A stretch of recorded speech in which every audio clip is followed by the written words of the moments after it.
भगवान का विधान, इस शीर्षक से मैं आपको एक कथा सुना रहा हूँ।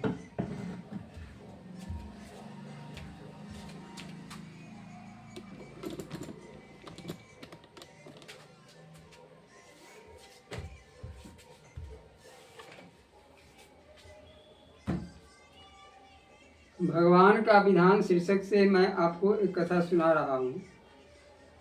एक समय की घटना है। महात्मा विजय कृष्ण गोस्वामी अध्यात्म का प्रचार कर रहे थे। दैव योग से वे लाहौर जा पहुंचे। एक धर्मशाला में ठहरे हुए थे। आधी रात को अचानक नींद का परित्याग कर उठ बैठे। वे चिंता मग्न थे।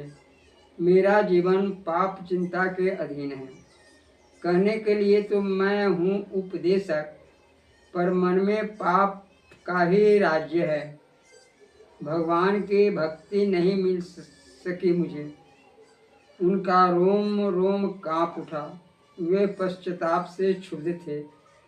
वे आधी रात में अपने कमरे का दरवाज़ा खोलकर राजपथ पर गए और थोड़ी देर में भगवती रावी के तट पर जा पहुँचे। नदी का वेग शांत था। जल स्थिर था। निर्जन तट की विकरालता बड़ी भयावनी थी। विजय कृष्ण गोस्वामी महोदय ने जल में दाहिना पैर डाला ही था कि सहसा चौंक उठे एक अपरिचित आवाज़ से। क्या करते हो? लौट जाओ। आत्महत्या पाप है, किसी ने दूर से ही सावधान किया। मैं नहीं लौट सकता। इस शरीर को रावी के मध्यधारा में प्रवाहित करके ही रहूँगा। इसने आज तक पाप ही पाप कमाए हैं। दुनिया को सत्य पालन का उपदेश देकर स्वयं असत्य का आचरण किया है इसने।